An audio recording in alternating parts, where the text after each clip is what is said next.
que estamos solos, vamos a hablar de Emilio Salgari. Emilio Salgari, un gran escritor, ahora quizá no es tan popular como antes, pero fue uno de los más populares del siglo XX, seguro. Yo recuerdo sus libros cuando era chico. A mí no me gustaban tanto, pero salían en colecciones juveniles. Y había particularmente una audición de radio, que es Sandokan, el tigre de la Malasia. Sandokan es un personaje de Salgari. Bueno, Salgari había nacido en Verona en agosto de 1862. Era hijo del viejo Luigi Salgari y Luigia Gradara. Era una familia que comerciaba en telas y era ajena al mar y a las letras. Digo al mar y a las letras porque Salgari era un escritor de viajes. Escribía acerca de los piratas de la Malasia, acerca del presidente del Paraguay, acerca del Caribe, de los Pieles Rojas de los Estados Unidos, etc. Sin embargo, su familia comerciaba telas. Dicen que cuando chico, Salgari dibujaba barcos, dibujaba bergantines en su cuaderno, miraba al mar cercano y se escapaba de la escuela para leer los folletines franceses de Alejandro Dumas y las aventuras de Gustave Aimard y del capitán Marryat. A los 16 años se trasladó a Venecia para estudiar náutica, su pasión, la náutica. Se anotó en el Instituto Regio de Paolo Sarpi, pero le iba mal. No era un buen estudiante, lo bochaban en geometría, navegación, astronomía, trigonometría. Bueno, al final nunca pudo conseguir el título de capitán mercante que daban ahí. Salgari, sin embargo, siempre consideró que tenía el título. Resolvió decir que era capitán mercante. Y andaba siempre vestido de marinero por ahí. Empezó a defender a muerte su mentira. Defender a muerte una mentira es uno de las tareas que la gente acomete con mayor entusiasmo. Y no se bajan nunca de allí. A veces, defendiendo verdades, se pierde la fuerza y uno abandona. Pero el que defiende mentiras es incansable. Así Salgari desafió, por ejemplo, a un periodista, Giuseppe Biasoli, que puso en duda su condición de capitán. Fue en el año 1885. Parece que Biasoli escribió en una revista que Salgari era apenas un marinero de agua dulce y el escritor se enojó y lo retó a duelo. Salgari también presumía de consumado esgrimista y decía él mismo haber inventado una estocada mortal. Bueno, se batieron cerca de la sombra del campanario de la Basílica de San Zenón y Salgari hirió ligeramente al periodista. Cuentan que fue un duelo a primera sangre para evitar, bueno, esa onerosa consecuencia administrativa de un duelo a muerte, ¿no? Si matas a uno siempre hay algún problema. Salgari tuvo que penar varias semanas en una mazmorra, lo metieron en cana, ¿no? ¿Qué le pareció? Una porquería. Y el otro, el periodista Biasoli, terminó con una cicatriz en el rostro. Emilio Salgari solo conoció el mar Adriático, que navegó por un rato nada más, una vez en su vida, a bordo del barquito Italia una goleta de cabotaje con carga de carbón, en la que sacó un pasaje para hacer el viaje desde Venecia hasta Brindisi. No es mucho. Y se subió, nada más. Nunca más viajó. La realidad es que, aunque se vestía siempre de marinero, presumía de ser capitán y escribía novelas marítimas y de viaje, Emilio Salgari le tenía pánico a la navegación. Entonces no viajó. Tenía sobrepeso y mala salud y complejo de baja estatura.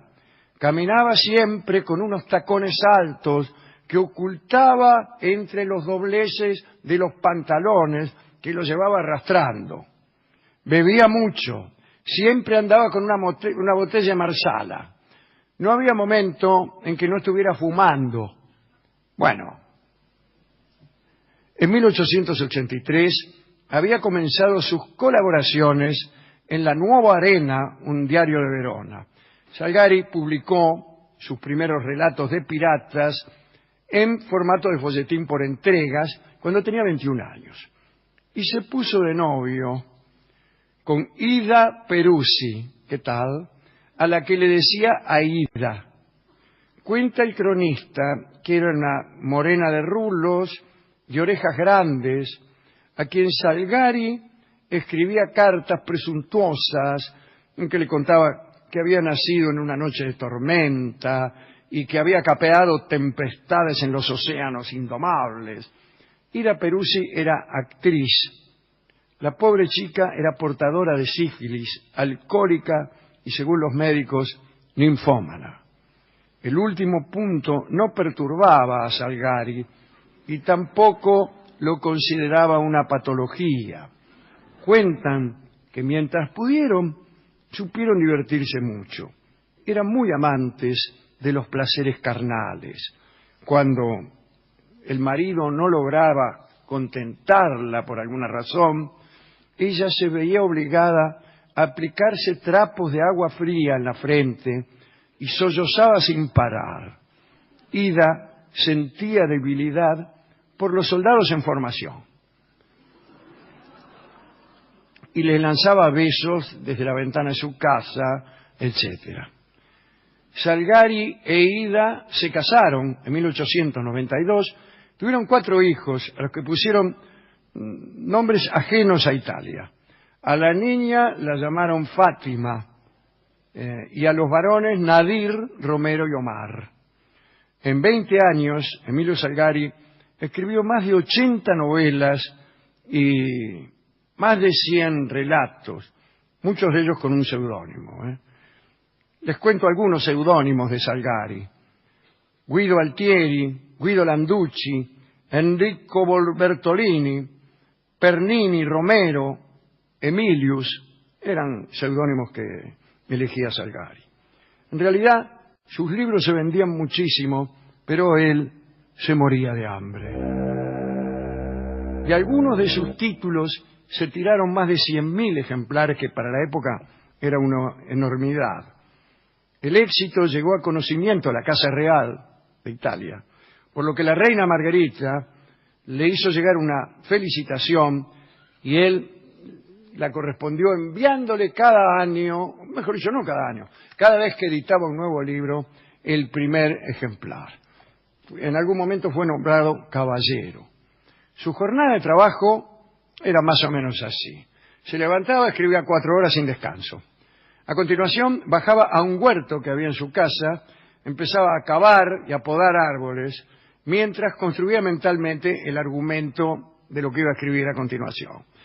Y lo construía hablando consigo mismo, mientras podaba, ¿no? Che, Salgari, ¿qué te parece si los tipos pasan por la Malaya y lo atacan los piratas? Bien. Y después a la tarde escribía otras 4 horas, y así todo el tiempo. Era un mal administrador, peor negociante. Firmó contrato con el editor Antonio Donat, que le ofreció la seguridad dudosa de un sueldo anual por los derechos de sus novelas, pero no le daba porcentaje por las ventas. Su compromiso con Donat lo obligaba a entregar 3 volúmenes por año y dirigir un periódico, un diario de viaje era, se llamaba Per Terra e per Mare, semanario de Génova, del que estuvo al frente algunos años. Las cosas iban mal. La pobre Ida empezó a enfermar de locura. Como no tenía dinero para internarla, no tenía guita el tipo, Dios mío. Tuvo que llevarla a un manicomio y la internaron en Colenio, un lugar bien fulero de Turín. Salgari fumaba 100 cigarrillos al día. Para ver si podía mejorar un poco, rompió con el editor Donat y se comprometió con otro, Ben Porad, que publicó 19 de sus novelas. La locura de Ida lo destrozó. Escribió, tengo acá la carta de Salgari, dice: he perdido cuanto más tenía de querido. Aquella que todo lo compartió conmigo, aquella que sufrió con mis pesares, mi inspiradora, mi amiga, mi alma. Mi vida declina, ha llegado al fin. Y Salgari comenzó a enloquecer él mismo y a beber con total desmesura. 6 días después del ingreso de Ida Peruzzi al manicomio, Salgari escribió, pero otras cosas. Le dedicó una carta a sus editores, que dice: a ustedes que se han enriquecido con mi piel, manteniéndonos a mí y a mi familia en una continua semimiseria, solo les pido que en compensación por las ganancias que les he dado, piensen en mis funerales. O sea, lo único que pedía es que le pagaran el funeral. Escribió otras también a los hijos, diciéndoles que acudieran a los editores para ver si podían ayudarlo, o a los millones de lectores que él tenía en el mundo entero. No les dejo más que 150 liras, dijo, más un crédito de 600 liras. Háganme sepultar por la caridad, porque estoy completamente arruinado. Y finalmente anunció que se iba a morir al Valle de San Martino, cerca del lugar donde, cuando vivían por ahí cerca, iban a merendar con toda la familia. Le dijo dónde encontrar el cadáver, todo, una porquería, ¿no? A los directores de los diarios, bueno, ahí les pidió que organizaran una colecta a los directores de los diarios para alimentar a los chicos. Bueno, la primera en encontrar el cadáver de Salgari fue una lavandera, Luisa Quirico, que había ido a juntar leña al Valle de San Martino. Y finalmente lo identificaron y comprobaron que había elegido una forma extraña de suicidio. Se había hecho lo que los japoneses llaman el harakiri. Había cometido harakiri.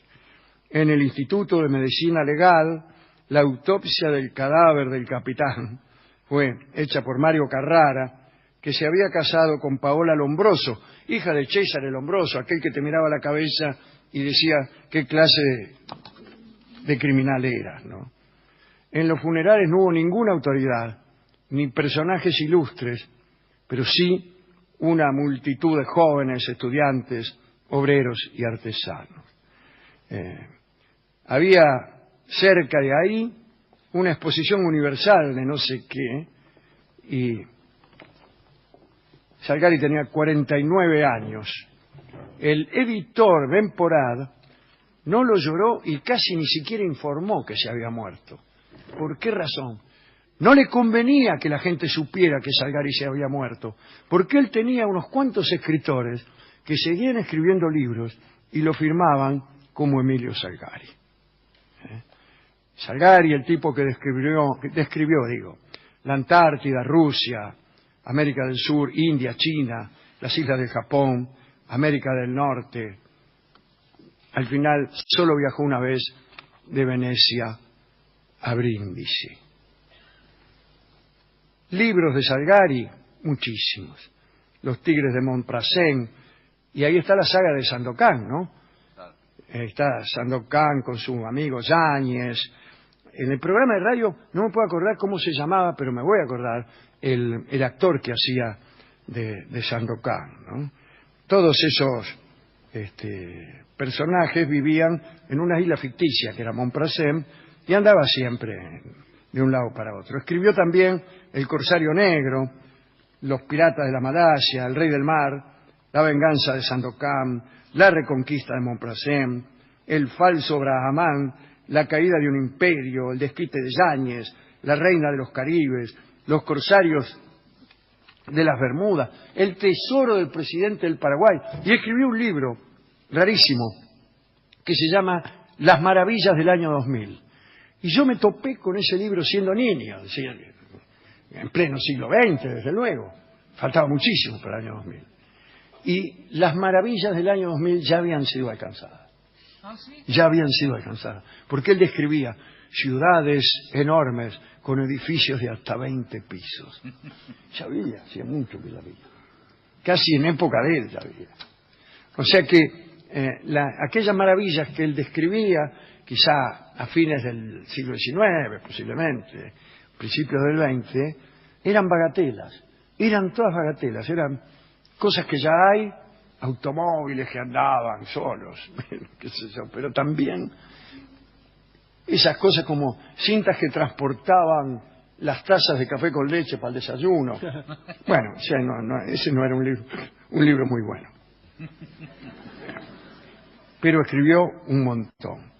Escribió, sí, pero su verdadera vocación no era escribir. Él quería, y no pudo, navegar, pilotear, dibujar naves, diseñar, construir. Quería forjar los gigantescos transatlánticos que en aquel tiempo empezaban a surcar los mares. Es decir, Emilio Salgari quería ser el pibe de los astilleros. 1, 2, 3 y...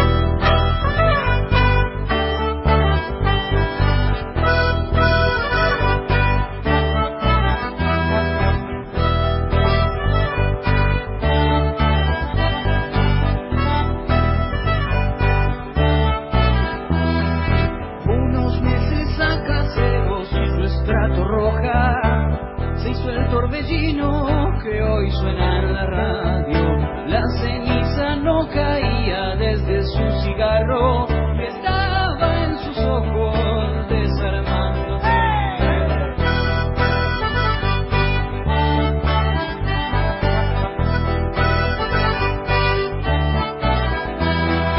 Alquiló una rana rubia, tibia y haragana, se moría de ganas de una linda damita de Concordia, el más bello fuselaje que jamás usó.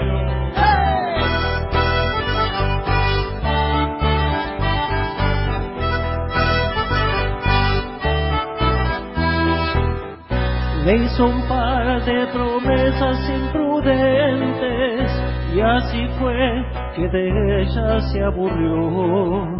Las minitas odian los payasos y la pasta de campeón.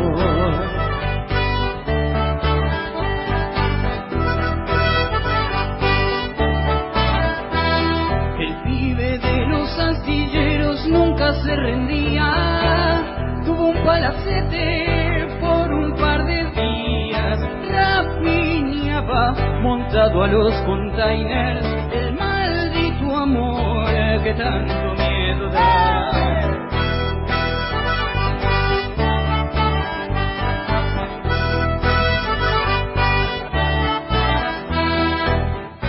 Ciertos reyes no viajan en camellos, ellos andan al tranco del amor.